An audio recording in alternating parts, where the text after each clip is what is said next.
የመካከለኛው ምስራቅ ግጭት ከ30 ቀናት በላይ በማስቆጠር ወደ ሁለተኛው ወር ከተሸጋገረ ጥቂት ቀናት ተቆጥረዋል። የፕሬዝዳንት ትራምፕ ንግግር ገበያውን ማረጋጋትም አልቻለም። የነዳጅ ዋጋም እያሻቀበ ነው ሲሉ የቀጠናው ተንታኞች ተደምጠዋል። የመካከለኛው ምስራቅ ግጭት 34ኛ ቀኑን በያዘበት በዚህ ጊዜ በዓለም አቀፍ ፖለቲካና ኢኮኖሚ ላይ ከፍተኛ የሆነ ምስቅልቅል እየታየ ነው። ፕሬዝዳንት ዶናልድ ትራምፕ በኢራን ላይ ያነጣጠረ ንግግር ቢያደርጉም ንግግራቸው በገበያው ላይ የታሰበው መረጋጋት ከማምጣት ይልቅ ስጋትን በማንገስ የነዳጅ ዋጋ በከፍተኛ ሁኔታ እንዲጨምር ምክንያት ሆኗል እየተባለ ይገኛል። ፕሬዝዳንቱ አጋር ሀገራት ጉዳዩን በያዙበት መንገድ ላይ ያላቸውን ቅሬታ በግልጽ ሲያንጸባርቁም ተደምጠዋል። በመካከለኛው ምስራቅ ምድር እየነደደ ያለው እሳት ከ30 ቀናት በላይ ሲያስቆጥር ከዚህ ቀደም ታይቶ በማይታወቅ ፍጥነት ዓለማችን ከፍተኛ የሆነ ፖለቲካዊና ኢኮኖሚያዊ ውጥረት ውስጥ እየገባች ትገኛለች። ፕሬዝዳንት ዶናልድ ትራምፕ በኢራን ላይ ያነጣጠረ የጦርነት ነጋሪት ጉሰማ የሚመስል ንግግር ቢያደርጉም ንግግራቸው ግን የገበያውን ስጋት ከማስታገስ ይልቅ እንደ ነዳጅ ሆኖ አያይዙታል ሲሉም ተንታኞች ጽፈዋል። የዓለም የነዳጅ ገበያ ትራምፕ የፈጠሩትን የዲፕሎማሲያዊ መረጋጋት ተስፋ ባለመቀበል የዋጋ ጭማሪ ማሳየቱን ቀጥለዋል። ይህም በኢንዱስትሪዎችና በተጠቃሚዎች ላይ ከፍተኛ ስጋትን ደቅኗል። ከዲፕሎማሲው መድረክ በስተጀርባ ያሉ ትኩሳትም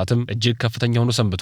የተባበሩት መንግስታት ድርጅት የጸጥታው ምክር ቤት በዚህ ሳምንት አርብ ዕለት በባህሬን የቀረበውን እጅግ አነጋጋሪ የውሳኔ ሀሳብ ድምጽ ለመስጠት ተሰናድቷል። ይህ የውሳኔ ሀሳብ አባል ሀገራቱ የሆርሙዝ የባህር ወሽመጥን ደህንነት ለማስጠበቅ ሲሉ ማንኛውም አስፈላጊ የመከላከያ እርምጃ እንዲወስዱ ስልጣን የሚሰጥ ነው። ትናንት በተካሄደውና ከ40 በላይ ሀገራት በተሳተፉበት የቨርቹዋል ስብሰባ ላይ ሰርጡን ዳግም ለመክፈት ሰፊ ውይይት ቢደረግም ፕሬዝዳንት ትራምፕ ግን አጋሮቻቸው ጉዳዩን በያዙበት መንገድ ደስተኛ አለመሆናቸውን በቁጣ ሲገልጹ ተደምጠዋል። ይህ በአሜሪካና በአጋሮቿ መካከል የተፈጠረው የሀሳብ መከፋፈል በዓለም አቀፉ ማህበረሰብ ዘንድ ያለውን አለመረጋጋት ይበልጥ አጉልቶታል። ከጦር ግንባር የሚወጡ መረጃዎች ደግሞ ሁኔታውን ይበልጥ ውስብስብ መሆኑን ያመለክታሉ።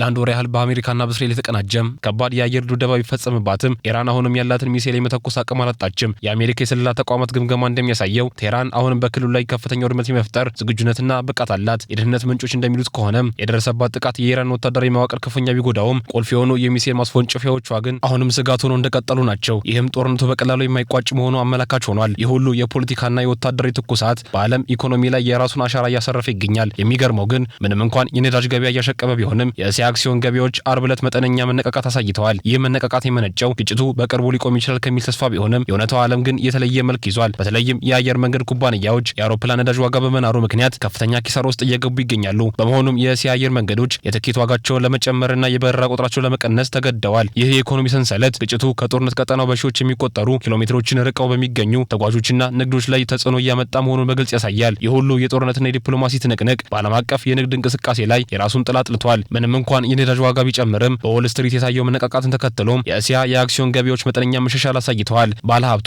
ግጭቱ በቅርቡ በስምምነት ሊቋጭ ይችላል የሚል ተስፋ ቢኖራቸውም በተጨባጭ የሚታየው ሁኔታ ግን ተቃራኒ ነው። በተለይም የአየር ትራንስፖርት ዘርፉ በከፍተኛ ሁኔታ እየተጎዳ ይገኛል። የእስያ አየር መንገዶች የአውሮፕላን የነዳጅ ዋጋ በመናሩ ምክንያት የበረራ ቁጥራቸውን ለመቀነስና የትኬት ዋጋቸውን በከፍተኛ ደረጃ ለመጨመር ተገደዋል። ይህም ጦርነቱ ከቀጥታ ተፋላሚዎቹ አልፎ በዓለም ዙሪያ ባሉ ተጓዦችና ነጋዴዎች ኪስ ላይ ተጽዕኖ ማሳደሩን ያሳያል። ይህ ሁሉ የጦርነትና የዲፕሎማሲ ትንቅንቅ በዓለም አቀፍ የንግድ እንቅስቃሴ ላይ የራሱን ጥላ ጥልቷል። በአጠቃላይ የመካከለኛው ምስራቅ ቀውስ አሁንም ለዓለም የደህንነትና የኢኮኖሚ መዋቅር ትልቅ ፈተና ሆኖ ቀጥሏል። የፕሬዝዳንት ትራምፕ ንግግርም ሆነ የተባበሩት መንግስታት ድርጅት ስብሰባዎች እስካሁን ድረስ ዘላቂ መፍትሄ ማምጣት አልቻሉም። ይልቁንም የኃይል ሚዛኑንና የኢኮኖሚው አለመረጋጋት በየቀኑ አዳዲስ ክስተቶችን እየያዙ መምጣታቸው ዓለም በቀጣዮቹ ቀናት ምን ሊከሰት እንደሚችል በስጋት እንድትጠባበቅ አድርጓታል። የሆርሙዝ የባህር ወሽመጥ ዕጣ ፈንታና የኢራን ቀጣይ ወታደራዊ ምላሽ የዚህን ግጭት መቋጫ ወይም ይበልጥ መባባስ የሚወስኑ ቁልፍ ጉዳዮችን ይቆያሉ። የሆርሙዝ የባህር ወሽመጥ ዕጣ ፈንታና የኢራን ወታደራዊ ምላሽ መላውን ዓለም በስጋት አውታር ውስጥ ጥሎታል። አርብ የሚሰጠው የጸጥታው ምክር ቤት ድምጽ ለቀጣዩ ሳምንት የሰላም ወይስ የባሰ ጦርነት አቅጣጫ የሚጠቁሙ በመሆኑ ዓለም ትንፋሿን ውጣ ውጤቱን እየተጠባበቀች ትገኛለች።